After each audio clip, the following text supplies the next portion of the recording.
Welcome back to the Boot Tragedies. The Saints lose another game, but in reality, is that really a loss? Like, let's be for real. We're on a 3-game losing streak right now, but like I said, man, this is not really losses in my opinion. These are all good things. These are all good things at this point in the season.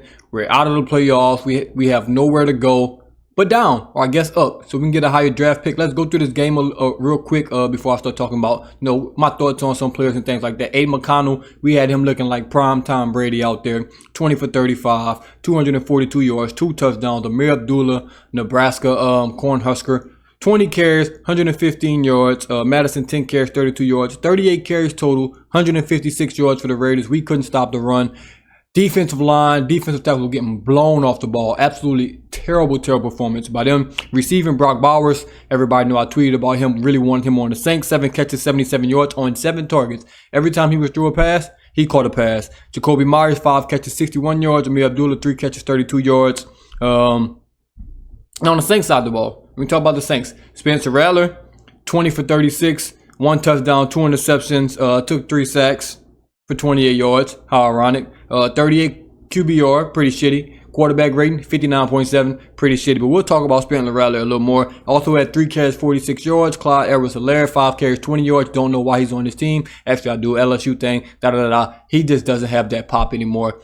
And it sucks because, I watched him with the Chiefs. It is what it is. It doesn't really matter at this point in the season because we don't have a running back that can stay healthy anyway. Kendre Miller, astounding 3 carries, 3 yards. I think we've seen enough of him. He had a concussion. Nothing he can do about that. But, hey, at this point, what you going to do? Jamal Williams, 2 carries, 12 yards. Receiving Juwan Johnson, 6 catches, 66 yards on 10 targets.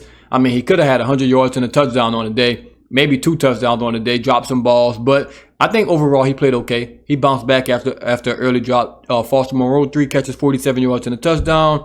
Other than that, it's the JV squad at receiver. Don't really got to talk about them. Defense, Pete Warner had 13 tackles. Demario Davis had 13 tackles.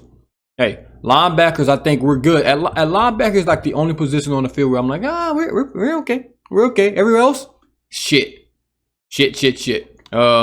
And that's about it. That's all I'll talk about there. Now I'll kind of talk about some players specifically. Shout out to Cam Jordan, man. I'll start off with Cam Jordan. If that was his last game for the Saints, what a way to go out. What a way to go out. Had 3 tackles, had a sack, had 2 tackles for loss. He played great. An early goal line stop from Cam Jordan. So if that's it for Cam Jordan, hey, what a career. What a career. What a time, he had with the Saints. One of the all-time greats with the Saints. Maybe top 5 ever. He had that good of a career. He's really, really good. Has been really, really good for the organization. I'm glad if that was his last game, he can kind of go out with a bang right there. So that's pretty good for him. Now, if he wants to come back, hey, it's going to suck seeing in a different uniform, but it can't be with the Saints.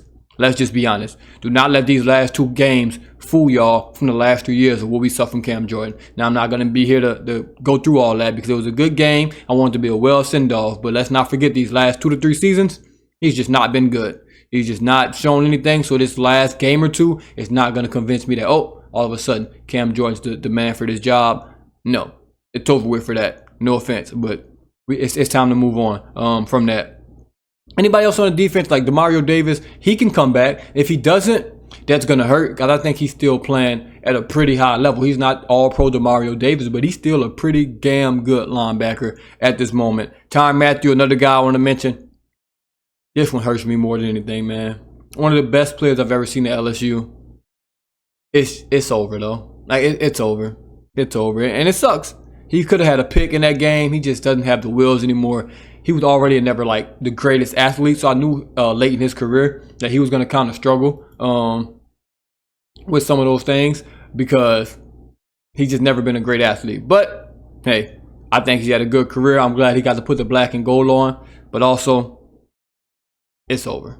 It's over for that.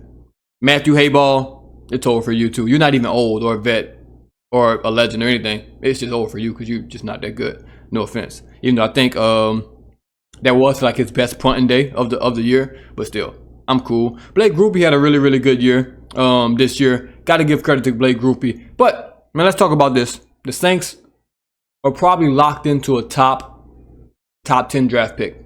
Now that's really, really good. We really, really need that. I think we're going to lose to the Bucks next Sunday. The Bucks are looking good. They're playing for a playoff spot. They win, they're in. The Saints are just going to kind of be out there. That's what I saw from our defense. We were kind of out there. Just to, we're just out here. If we win, we win. If we don't, no one really cares. We're just not trying to get hurt. We're just trying to make it to the offseason. That's the vibe I got from this defense. And it sucks for Rizzy because I know he really wants to win. He really wants to put his name in the hat for the head coaching job. But nah, I don't think it's going to happen. Let's talk about this offense a little bit. These receivers, this is just so bad. This is so bad that the receiving crew is like this. You know who I really like this year? And I've said this a multiple times. But A.T. Perry. I would love A.T. Perry to get some burn this year. With Olave going down, with Shaheed going down, man, it was a perfect opportunity to keep A.T. Perry on your squad. But no, Dennis Allen was still your head coach, and he hated A.T. Perry, and he hated Kendrick Miller, and he hated a whole bunch of other players that he just would never play. So they end up cutting A.T. Perry. But I think this would have been a great time to develop him and see what he got. Because now you just got journeymen out here. You got guys that don't need to be on the football field playing for you. Like, I mean, look at this receiving crew. Kevin Austin, Dante Pettis, Cedric Wilson, MVS. Like, all these guys have been in the league before. They're not good. Where's Mason Tipton? Why are we not playing the young guys? It just doesn't make any sense what the Saints are doing. They're not trying to develop any players. They're not trying to give these young players game time. And it sucks. And it sucks for your quarterback. They got to throw to these guys. Now, let's talk about the quarterback for a situation. Now, you look at these numbers. Look like he had a terrible game. Looked like he had a terrible game. And I think it was just a tale of two halves for Spencer Rattler. First half, he looked like, that might be the guy. That might be a guy that has a chance to be a decent starting quarterback in the NFL. And in the second half, it was like, that guy's no good. That guy's no good. So you got to tell the two halves from Spencer Rattler. Actually, exactly how he played is exactly how I want the Saints to play. I want the first 2 to 3 quarters us to be really, really competitive, and then let's lose in the fourth quarter. I'm so serious at this point. Winning a game right now is not going to do anything but hurt us in the long run. We need to secure this top 10 pick. It's been a minute since we've been in the top 10. Let's secure this top 10 pick so we don't have to trade up and try to get to the top 10 to draft or bust, because we've done that a couple times. But let's get in this top 10. Maybe we can finish at 8ish or something like that. I haven't really checked it and stuff like that. But a couple teams won that's ahead of us that shouldn't have won. Don't know why they're winning out here. But let's see. Let's see what happens. Hopefully we can lose this game against the Bucks. And if we win it and get the Falcons in, that's going to kind of suck as well. So, hey, we'll see what happens on that front. But I'm happy. Hey, like I said, this is a win. A loss is a win right now. I'm not even mad. I don't really even care, to be honest, because, like I said, this shit's about over. I'm ready for the offseason. I'm ready for the offseason, man. It's so much we need in the offseason. I think the offseason content, I don't even think the offseason content. I know the offseason content is going to be a blast. Just say that. The offseason content for me is going to be a blast. I can't wait. I can't wait to go through player by player and how I think they played this year, ups and downs, all that good stuff. It's just going to be a blast in my opinion. Shout out to y'all, man. The year's almost over. It's another year to boot tragedies, like year 3 of going strong. And I do have on New Year's Day, if you made it this far on New Year's Day, a video. A lot of people asked. I have answers, and we'll get there. Let's just say 2024 or 2025, y'all won't be calling me the boot anymore. Maybe you'll have a name with a face and a voice and things like that. So we'll see. Hey, we'll see. We'll see. On New Year's, though, we'll see. We'll see what happens. But thank y'all for tuning in once again. The Saints looking like we're going to get a top 10 draft pick. As always, it's the Boot Tragedies. I'm out.